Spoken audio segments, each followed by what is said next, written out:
All right, that's enough of that. Gee, folks, I've got to tell you, I am so disappointed with having to have got rid of my good computer. God, can't wait to get back to normal. We got lag everywhere. Everything is bad. Um, and it's only because of multi-streaming anyway. Good morning. I'm Grant. I'm a bird nerd. I'm also a plant nerd. I'm a horticulturist as well. And following on from last week's um, uh, conversation, um, I thought we would talk a little bit about weeds and a little bit more um, uh, about particular weeds. And of course, we did talk a little bit about coprosma, which is the mirrorbush last week. But there was a question about Watsonia. Watsonia. Yeah.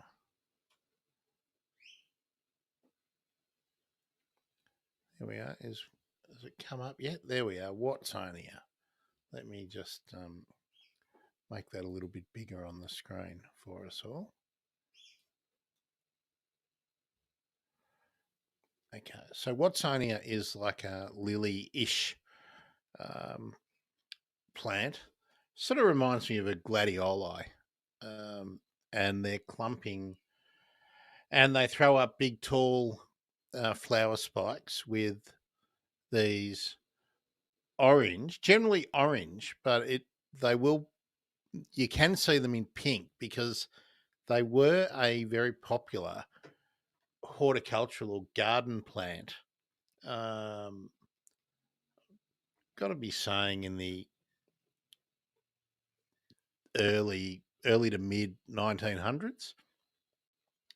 It is a plant that originated in South Africa and was then introduced with European settlement all over the world. But it has taken particularly well to Australia because so much of the Australian landscape is similar to South Africa's.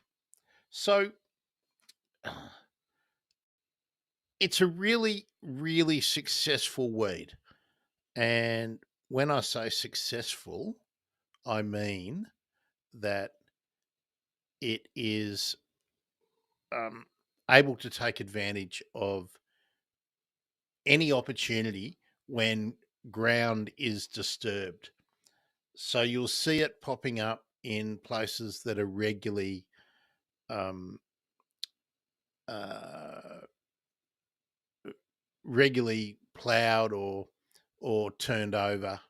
Um, uh, don't know the right is. I guess it's tilled where people are doing fire breaks along fence lines and along roads. There, it's so prevalent along roadsides in Victoria and parts of New South Wales. And I saw there was a bulletin for Tasmania, so I'm guessing it's Tasmania as well. And um, why this plant is particularly vigorous and difficult to control is not only uh, are there corms, which are essentially bulbs, but there's different types of bulbs. Okay, so let's not have a plant plant anatomy lesson, but let's just use the term bulb. So you need to be able to get rid of all of the bulbs in the soil. But this plant also produces um, uh, fruits on the stem when they flower, which are mini bulbs. So, so even if you slash this plant, or perhaps people are burning it, but if there's any sort of mechanical control that people are doing above ground, if you're doing it after flowering, you are spreading these little bulbils everywhere. So the mechanical control that you think you are doing, which isn't really effective anyway, is just magnifying the problem that you have. And uh, so that's the way the plant uh, multiplies, reproduces vegetatively. But there's really only one way um, to deal with this to deal with this weed, and that is by the application of herbicide. And oh, here we go. Good on you, Odin. Um, Odin, I hope you saw or see that we're talking about your favourite weed. Um, uh, I think it was you, wasn't it, that mentioned Watsonia, or was that Chris? That might have been Chris. Anyway, we're going to talk about a few of uh, your fave plants. So yeah, where was I? The only way that you can effectively control Watsonia is oh, here we go. So good on you, Odin, telling us what's going on in the Bass Coast. Yeah, all over the Bass Coast. Yeah, I do remember it was all over the Mornington Peninsula when I lived down there. So certainly um, certainly familiar with it. I always get it confused too with Crocosmia, which we'll have a look at in a minute. But going back to control, it's resistant to herbicides because there is such a large energy store in the plant, and the leaves are quite leathery, and they're not quite waxy, but they are still resistant to the absorption of herbicides. Um, so you can't just spray in the way you normally would by mixing up, as if you were spraying some soft weeds or some grass. You need to be applying the herbicide similar to the way those wick applicators work. You need to be um, applying a fairly strong dose. Now, I'm just going to see if they are going to tell us in here what they recommend.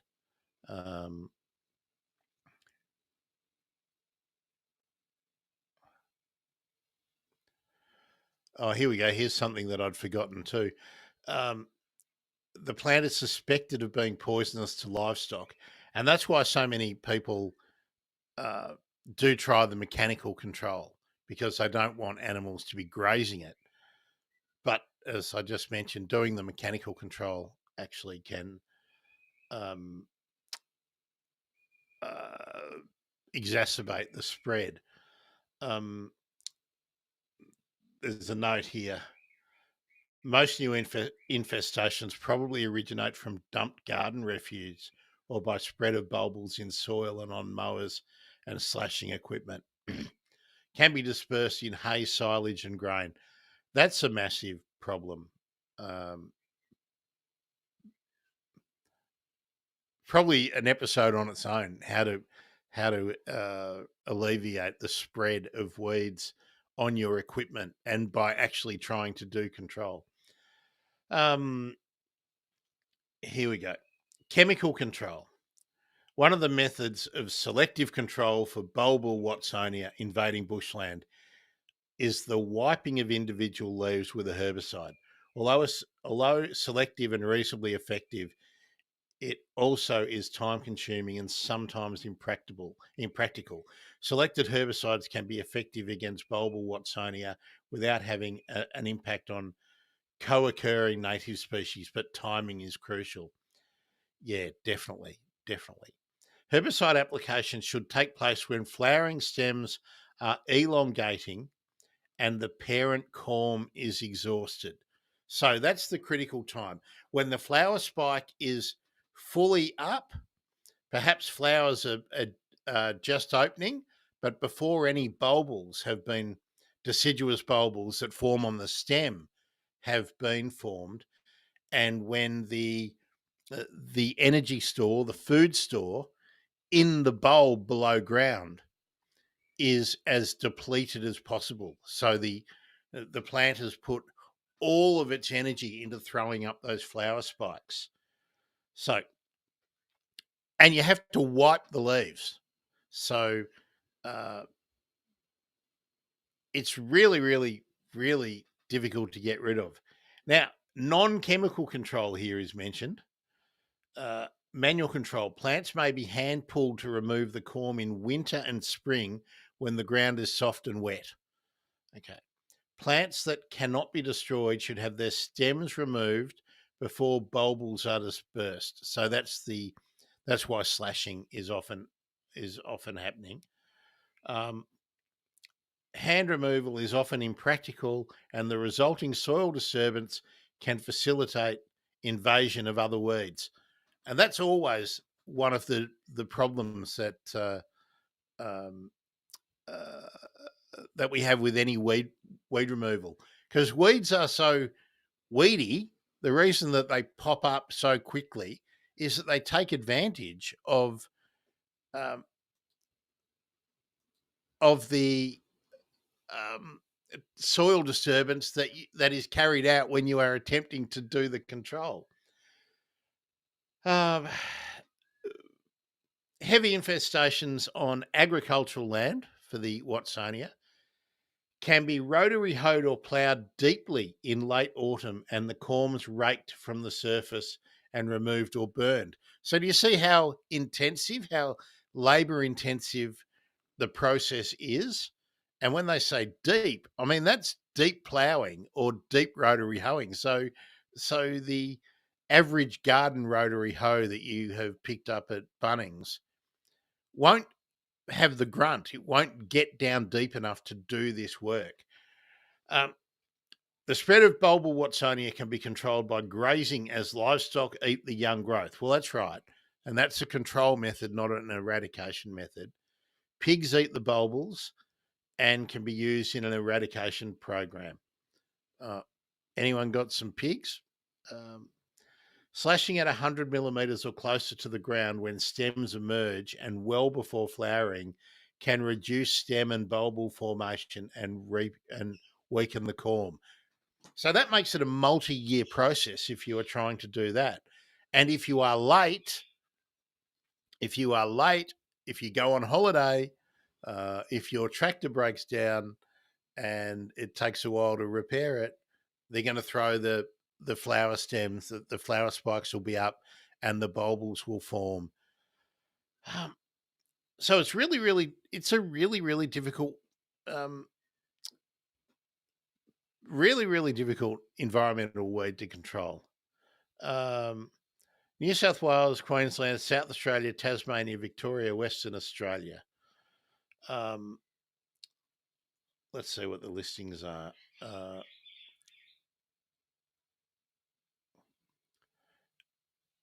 It's not a weed of national significance, but it is a declared weed in South Australia and Victoria. Is it on the national alert list for environmental weeds? No. So that's interesting. So it is still a localized problem. But in areas where it has taken hold, I certainly know that in the around the Sale region, in along some of the roadsides, it's really prevalent, as Odin has mentioned, all over the Bass Coast. Certainly, the Mornington Peninsula, I've seen it there. Well, South Australia, it's a declared weed in South Australia, so I imagine the southeast and all the coastal regions will be having issues with it. Now I'm going to throw it open to to you guys, the Riot Squad, and anyone else who's drifted in. Hello, wherever you are. Do let us know. I know that Odin's on the Bass Coast. Let us know where you are watching or listening from. Let me have a look. Oh, good morning, Twitch, and a bunch in on YouTube. So that's great. Do you have a weed you would like me to address? Because I'm happy to pull up a few. Let's recap. Morning, Stan. Here we go. Stan on Kangaroo Island with Kangaroo Island TV. Do follow Stan's channel on YouTube. Stan, what are the weeds that you have an issue with there? Is Watsonia a problem for you down there in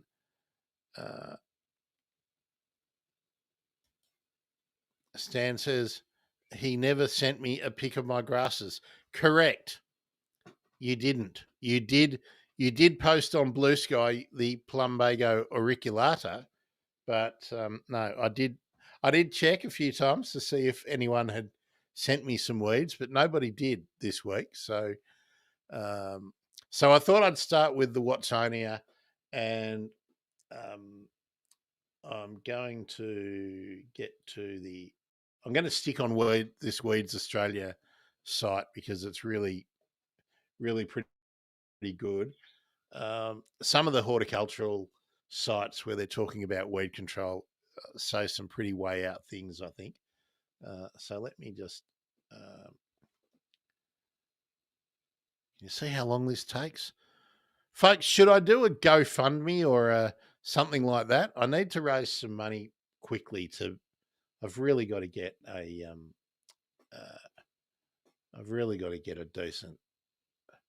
decent computer happening again. I was thinking we could talk about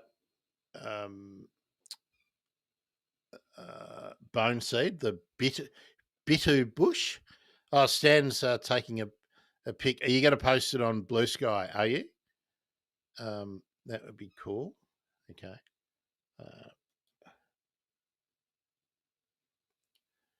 We did talk a little bit about the bridal creeper, didn't we? And bridal veil.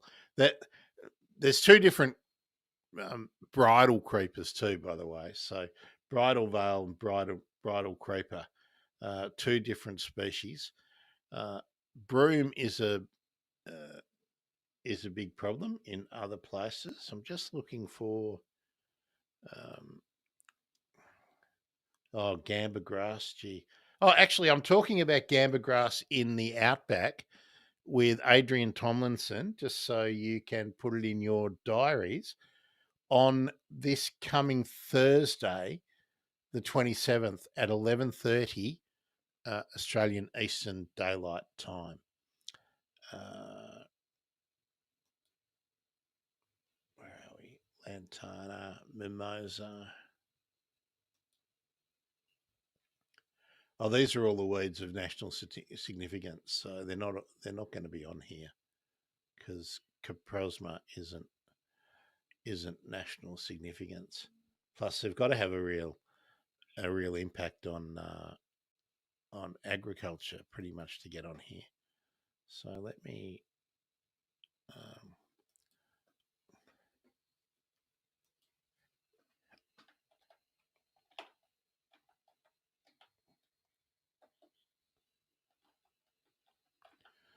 Let me see what I can find here.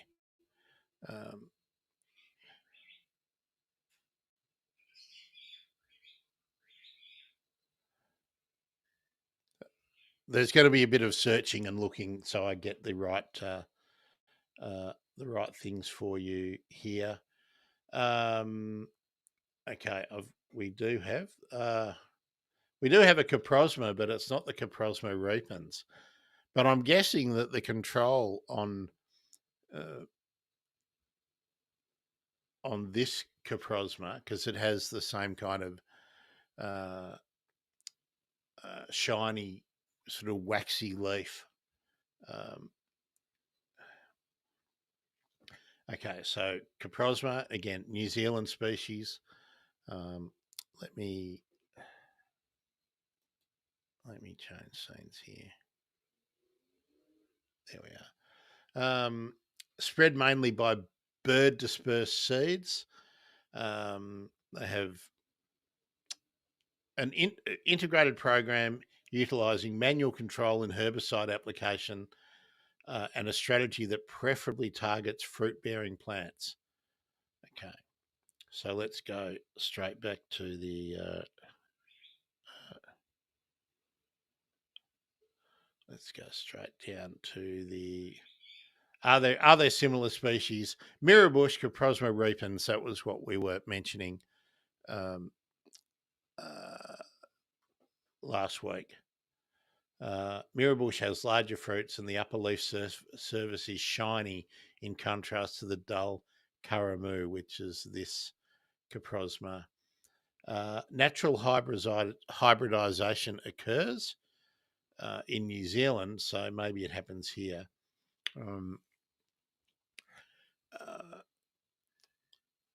Caprosma, it can spread in undisturbed sites or relatively undisturbed sites.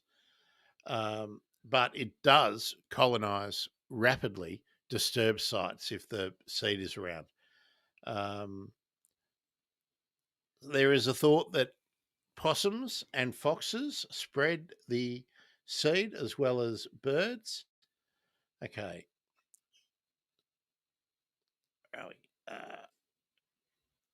So control.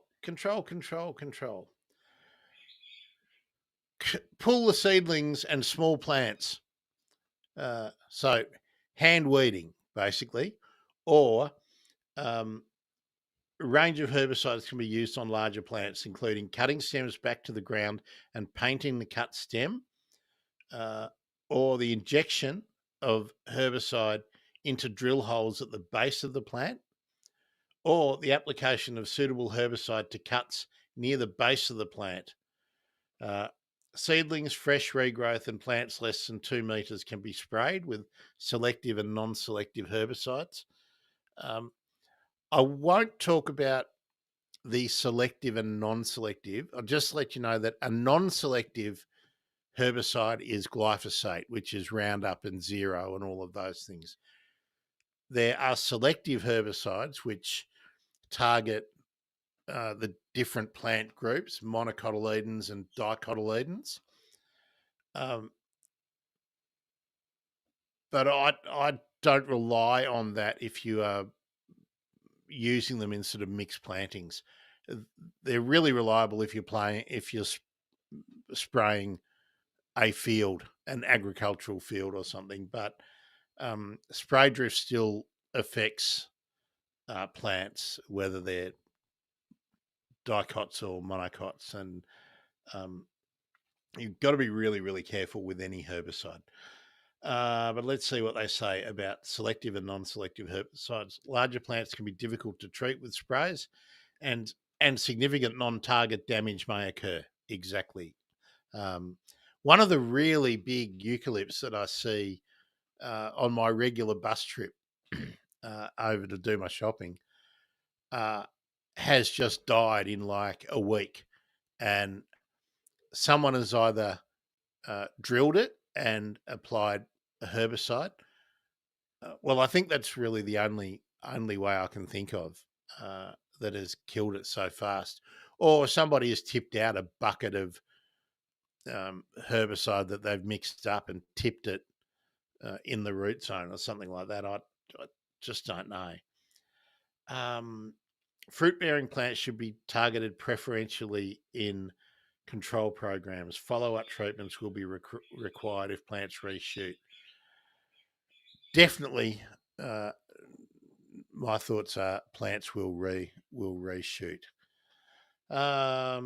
Stan, if you're posting that thing, let us know, and I can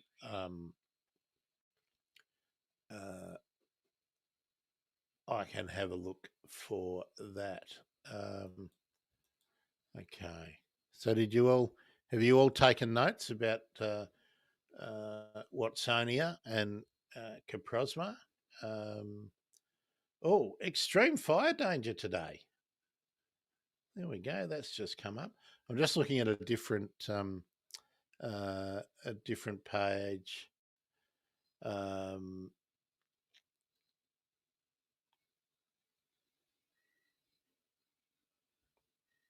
okay. Nothing different there about the control for the Watsonia. It's just stipulating and reinforcing how difficult it is. Crocosmia. Crocosmia weed. There we are. I like it when people have already looked it up. Can you hear Loz out there? Uh,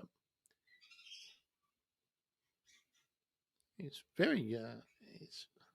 making a lot of noise today, Loz. So, folks, keep it coming. Let me know. Let me know where you are. Tell me if you've got something that isn't weed related. Go for it. You can throw up anything you like here. Okay. Oh, here we are. Crocosmia.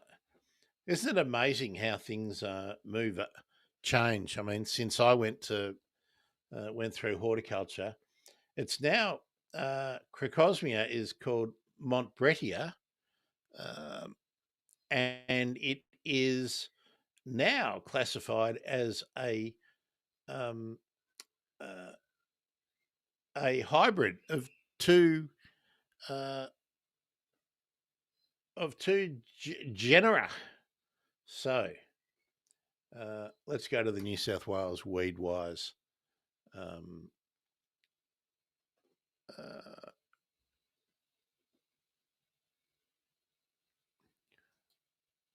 Let me just get this organised.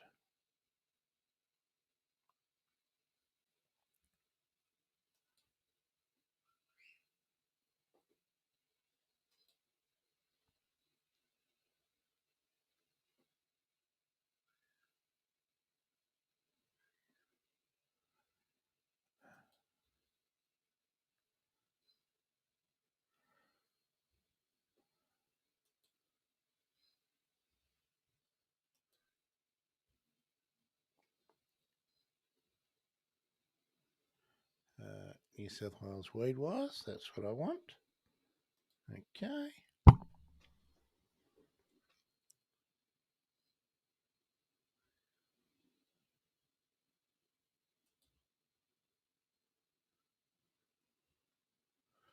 Where are we?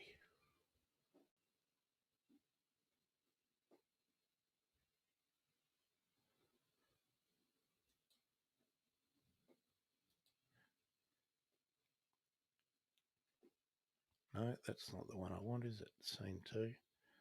Oh, fellas. Oh, folks.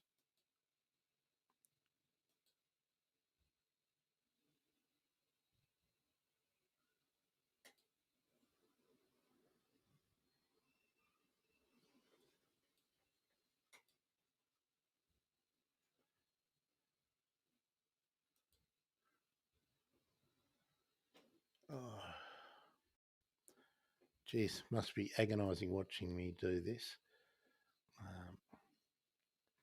I'm just going to go back here and I'm just going to chat and talk.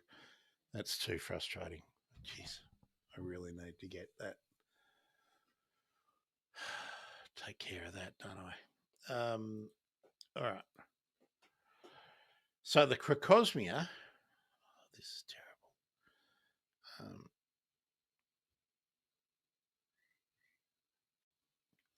So it's similar to the Watsonia in that it's a lily-looking plant. Like it has those strappy leaves and it has orange flowers.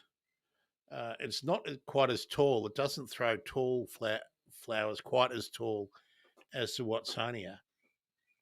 Um, uh, it's a horticultural plant, hybrid developed in France for ornamental purposes. Why didn't I know that? I always thought it was Crocosmia aurea. That was what I learnt it of it as, um, uh,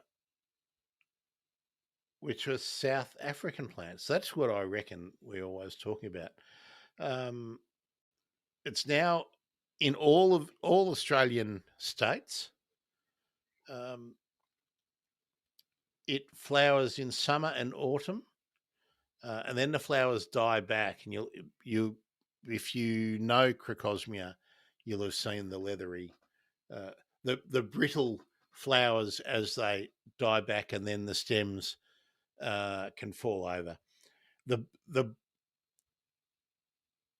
mostly spreads underground from runners and bulbs. Each plant can produce up to 14 new bulbs annually. These bulbs break off from the parent plant and begin to produce their own root network. This increases the size and density of an infestation. Um, Bulbs can be transported to new locations by dumped garden waste, and that's a massive issue. Uh, Waste and movement of uh,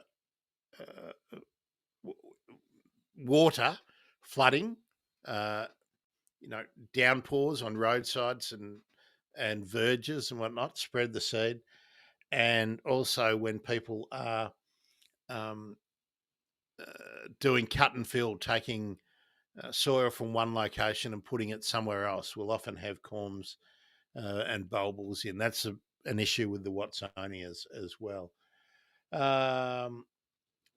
I'm just trying to see what they control.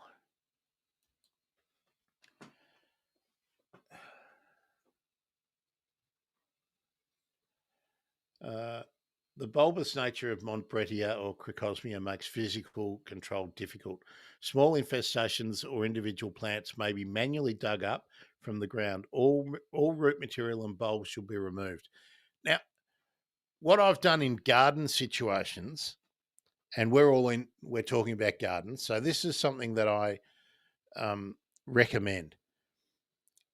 One of the things that gardeners need to have in their shed is some sieves or sieves, so that you can sift uh, soil.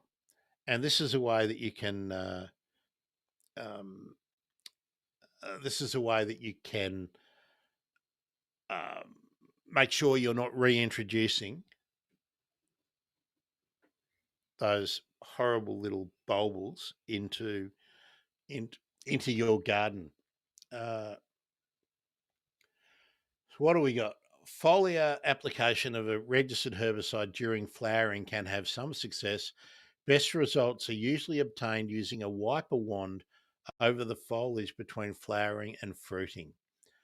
Um, so, absolutely. The only the only chemicals that they have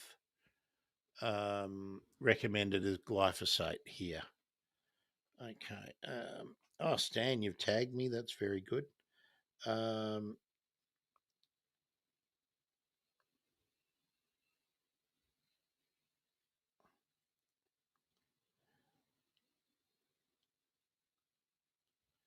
Now, I'm not sure what your grass is. Um,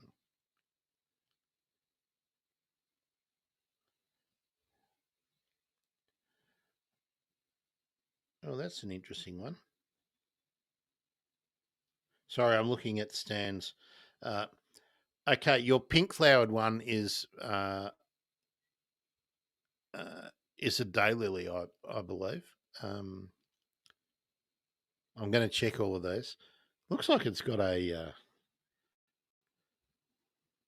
Oh no.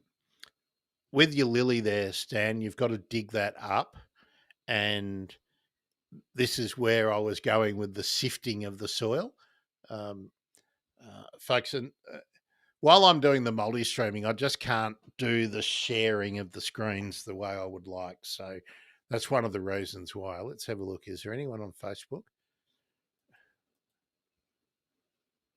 No, we've got no Facebook. So I'll tell you what, I'm going to end Facebook for now, so Facebook can disappear. Bye, Facebook. What have we got? We got anyone still on Twitch?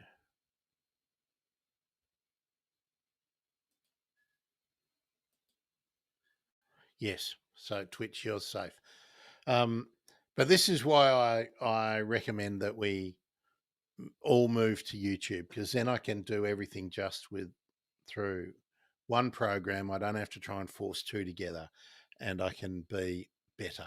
I can be better, folks, until I can replace this computer, which I think is, based on my rate of saving, will be 2 or 3 months away, which is very frustrating. Unless you suggest I do a GoFundMe and you'd be interested in pitching something in and helping me out with that. Anyway, Stan, I think what I'm going to do, I'm going to ID all of those for you. Those grasses are really difficult, but I think I know what you've got there, but I don't want to go put my reputation completely on the line. Grasses are really difficult. So I think we'll do that. I might just go back to that. Where's the?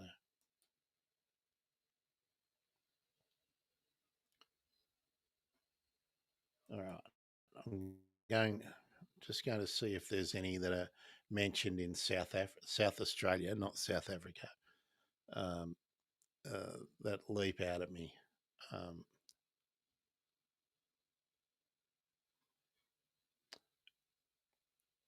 Oh no, that's not.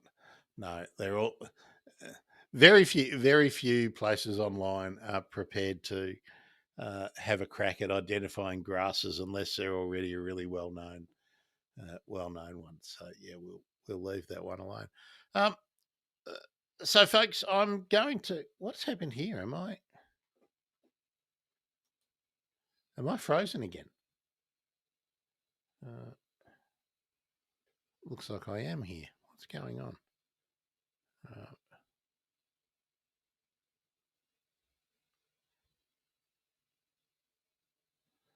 Looks like I am. This is so annoying.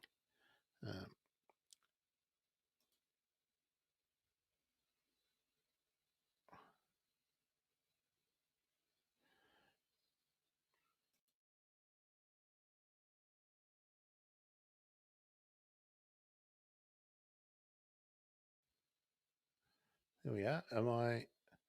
Oh, it does look like I am still frozen. Oh, jeez.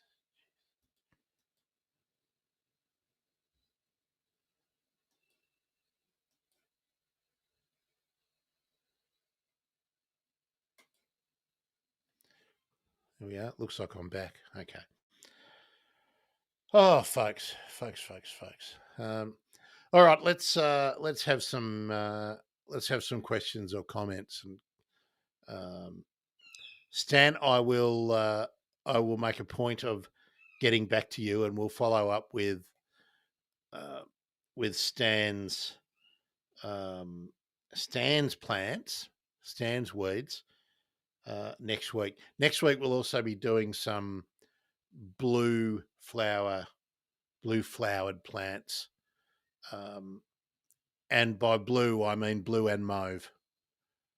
So, am I frozen again, folks? Let me know, because what I'm looking at, it looks like I'm frozen, which means it makes me think very self-conscious about what I'm talking about. No worries, Stan. Stan's saying, yeah. Now, Stan, let me know. I'm moving my head, but am I moving on the output of the live stream?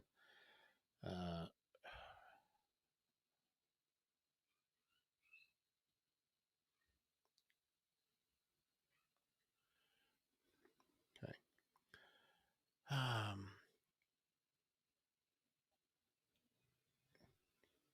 I'm glitching. Yeah, the video is glitching, isn't it? So yeah, it's Terrible, terrible, terrible. Uh, does anyone have a not quite frozen but lagging?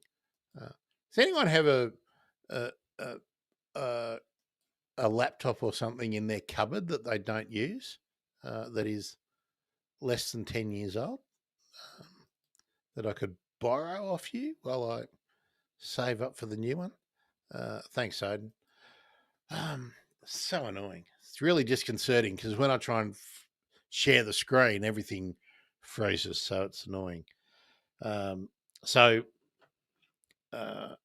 what I think I'm gonna test something out this afternoon. So when we finish up here, so if you've got questions, please throw them in so that I can still talk about them. I'll go back over some of those first principles with the weed control of those difficult weeds that we've talked about. Timing is everything. You need to be controlling the weeds before they set seed, be it in the form of a bulb or for grasses, seeds as we're familiar with them, as seeding heads. And sometimes it's a combination of mechanical control that you need to undertake, coupled with some chemical control. But chemical control needs to be done with great caution because of the damage that can be done with spray drift on non-target species. Removal of weed material, if you have done mechanical control and you are pulling up clumps, this is where you need to isolate that soil. And this is where I suggest, if it's a small scale, that you do some sieving of it, sieving, sifting of it, to remove any bulbs, corms, bulbils. If you're doing things like couch grass and you're digging that up, you need to make sure you get all the little rootlets. Kikuyu is the same. If we're talking about onion weed, it's the same. You have to undertake the same preventative measures when you are disposing of soil.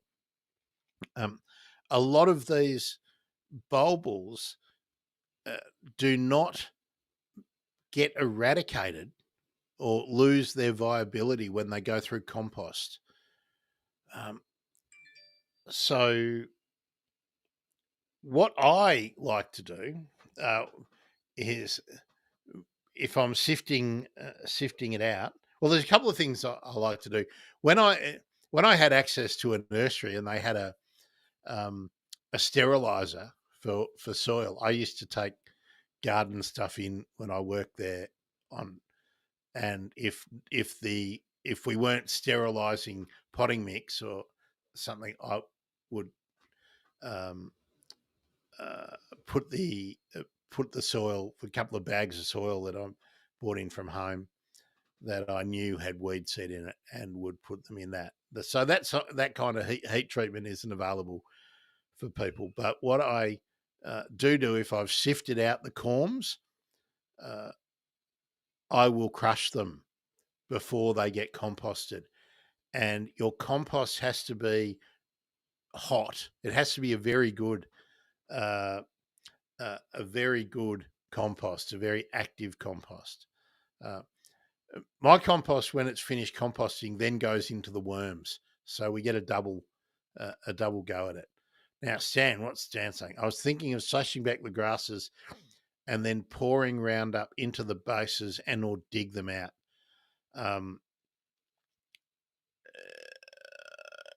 Is dry season the best time for that? Okay, Stan, depending on how big the grasses are, like if they've got really woody stems, there's if they're big tufts of grass and they've got thick woody stems, it's a different approach to it than if they are soft. I can see people dropping off because this quality of this stream is terrible. Fair income.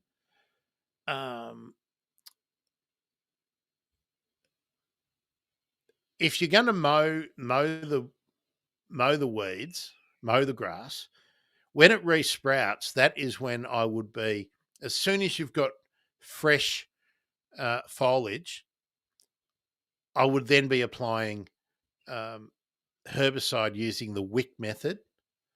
Um, if you if it's only one or two clumps, you can put your protective rubber gloves on and wipe the the herbicide on using some kind of cloth or anything. If you don't have a wick applicator, but a wick applicator is preferable.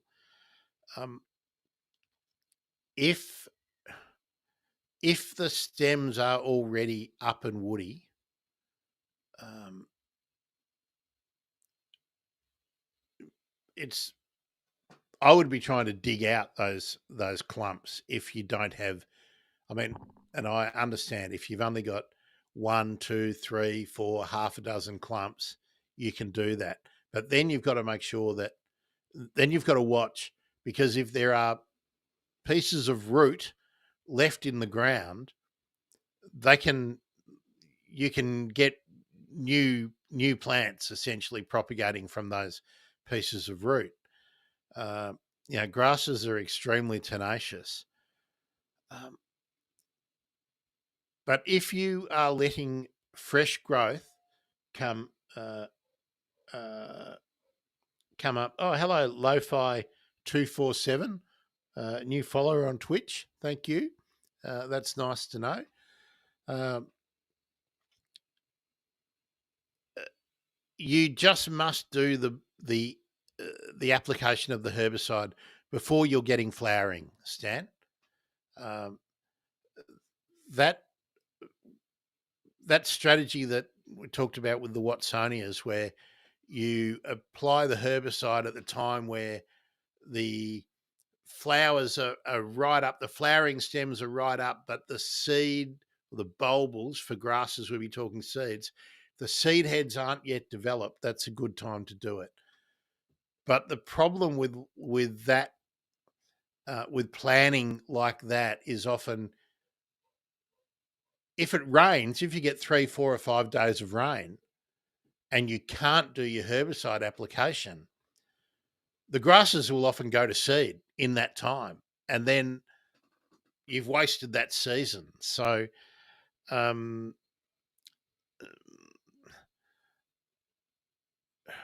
a lot of the advice given for grasses too is for broader landscape um, applications, and where there are budgets and there are man-hour issues, and um, the the bit of land being managed is, they're being managed by a crew that may have to manage several dozen or hundreds of patches of land where weeds are. So, um, in a garden, Stan, I'll get back, stop waffling. In a garden, what I would do is, whenever you see grasses or any weed throwing flowers, cut the flowers off. First do that. And then as things resprout, then is a good time to attack them with herbicide. If you are able, it's always better to use the wick method than um, broad broad scale spraying, because the risk to all the non-target plants is pretty great. Um, so that's really the the the that's weeds 101. Woody weeds, bushes, woody weeds. Then you have to be thinking about making cuts, doing drilling, um, cutting the stem, and so that you get into that first layer of the bark, under the bark, and that's where the herbicide needs to get into to be active. You don't need to drill into the middle uh, of the plant. Um, Nutrients in a plant are transported essentially in the very just immediately within the bark, under the bark. So trees that have woody bark, you need to get under the woody bark, but into that first bit of soft green, wet tissue on the stem. Uh, that's where making some cuts in a woody weed, and when I'm talking about a woody weed, I'm talking about something that might be bigger than your little finger. Um, you can do little cuts, apply the herbicide um, with the wick method, uh, and if you have a wick applicator, there's some that look like a mop. If you've got those, you can also brush all of the foliage with that too. Um, I, and then you want to try and dig out the once the well, no, this isn't really a rule. In a garden sense, you really want to try and remove um, uh, the weed once it's died back, once it's dying. But then you need to be really careful about soil disturbance and uh, remembering, depending on what the reproduction method is, if it's bulbils uh, and similar corms, or even rhizomes, which is how things like kikuyu and couch grass spread. There may still be rhizomes in the ground, so um, you've got to watch that patch. Wait until there's something coming through again, and then you've got to repeat the process. Um, I feel like I've waffled and gone round and round and round and round, but control and eradication is really difficult. Prevention of weed infestation is a whole different issue, and uh, that's where mulching, the time-honoured methods of putting old carpet down and black plastic and things like that, they're not very preferable. Carpet can be good if you can get hold of it, provided it's not a carpet that is full of plastic. And so many carpets are full of plastic, which is why I just say sort of don't do it. Jute matting, but it's a really resource intensive method. Um, Thick cardboard, newspaper being laid down as mulch. These are all effective methods, barrier methods to stop weed seed and sprouting from bulbils and corms that may already be in the soil.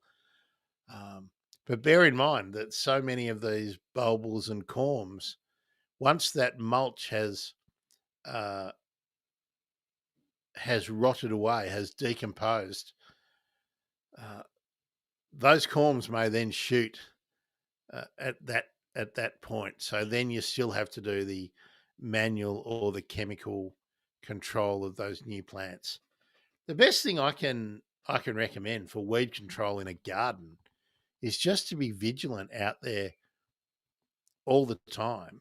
And when you see a young plant that is a weed, pull it out.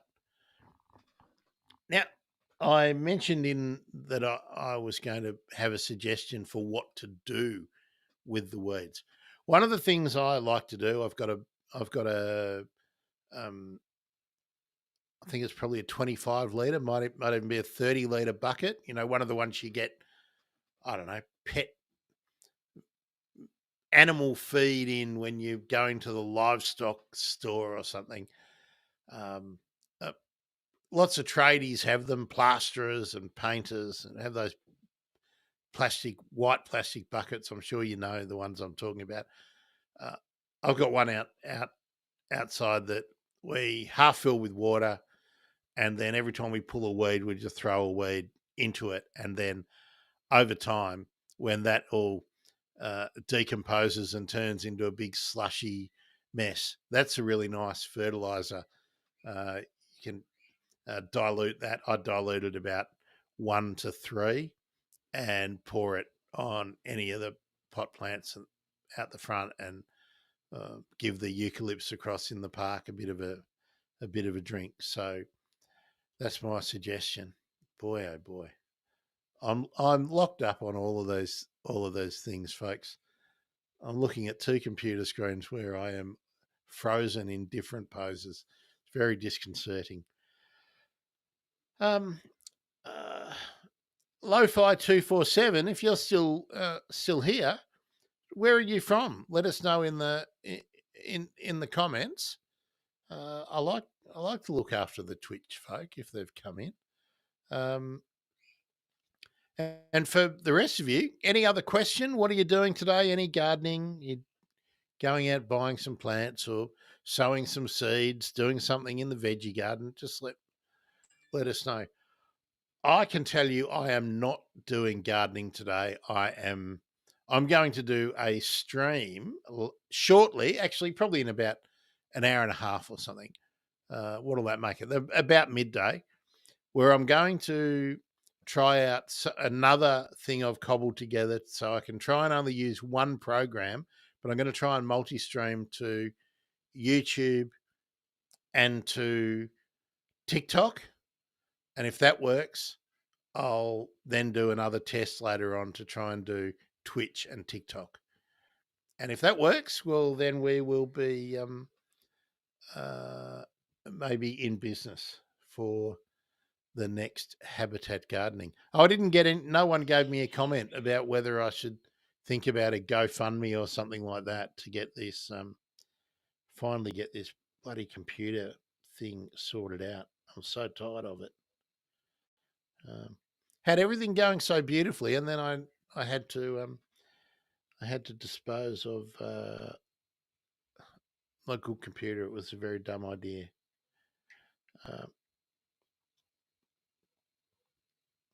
So just waiting now. So Stan, just going back, I think I probably waffled a bit on your thing.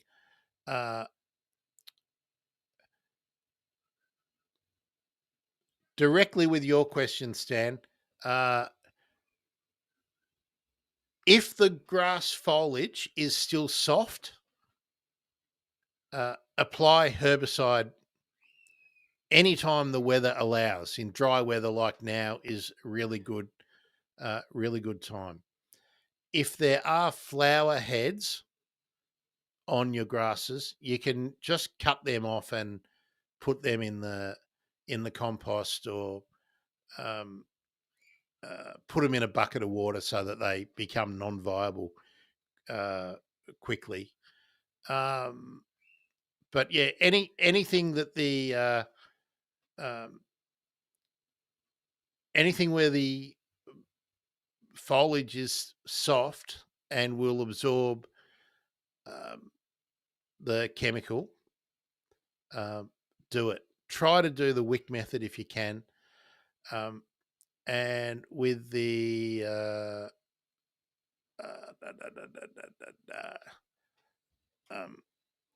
in terms of, I mean, I'd need to know how big the clumps are before I gave you any other idea. I don't think you need to be pouring Roundup into the bases. I would be going still with the foliar application with the wick method, and then when that dies down, do your normal mowing or slashing, and then when new foliage comes up, attack that again. You really just want to, if you're not digging the clumps up, you just want to be focusing on stopping new flowering and weakening the plant over time. And depending on the size of the plant, be it a grass, be it a woody weed or anything like that, you may need to be applying herbicides many, many, many times. So I'm sorry, there's just no easy way to get rid of really successful weeds. That's why they are really successful environmental weeds. because they're really good at hanging on.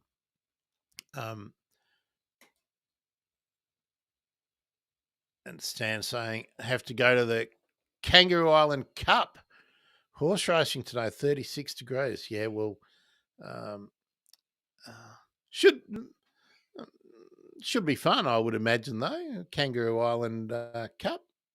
All the notables, the luminaries, like your good self, will be there. Yeah. So, yeah. Okay. Any other question coming in? I'll remind you that Adrian Tomlinson is speaking to me on Thursday at 1:30 a.m. and Adrian works in weed control, gamba grass particularly, in NT pretty much, but all of these issues about arid and semi-arid weed control can be transposed across a lot of the country, so we can talk about that. Okay, folks, just a few more minutes. We'll see if there's any more questions coming in. You don't have to ask me about weeds. You can throw any horticultural question at me and we can have a crack at it. If not, I will be back. Just make sure you're on the YouTube, and I'm going to try to get YouTube and TikTok going together so that we can do a few interesting things in the next over the next couple of months.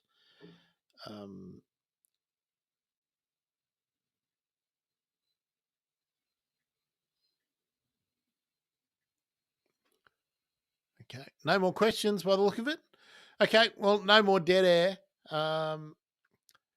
Next week we'll be doing blue and mauve flowers. What some of my favourite plants I recommend for the different zones. I'll split it up a little bit with tropical, semi-arid, and temperate, and we can go through that. If you got any other suggestions, let me know, Stan. I will get onto those weed IDs for you, and we'll